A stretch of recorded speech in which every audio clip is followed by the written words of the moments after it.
Okay, this video is to let you know what is the second way to create a slider.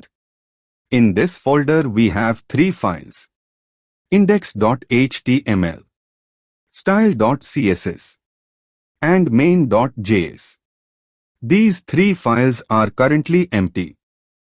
In this HTML file, I am creating the basic structure of a full-width slider.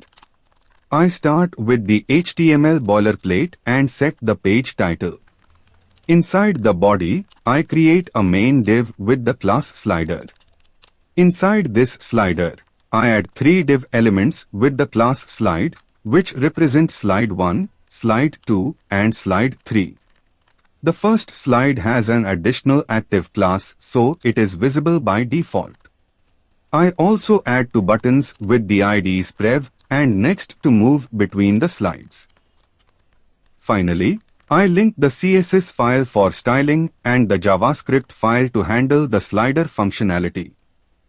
In the CSS file, I am styling the slider and its slides.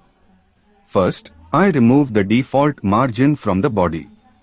Then, I set the slider to take the full width of the screen using 100 VW and give it a fixed height. I hide all slides by default using display, none, and center their content using flexbox.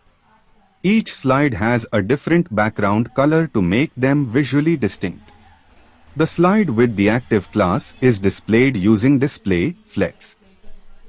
I also position the previous and next buttons in the center vertically and place them on the left and right sides of the slider.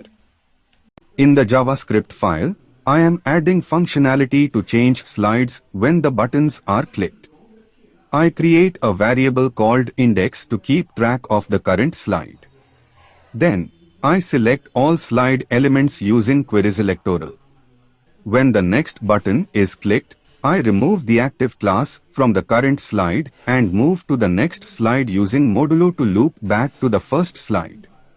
When the previous button is clicked, I move backward and make sure the slider loops correctly. This allows the slider to move smoothly forward and backward between all slides.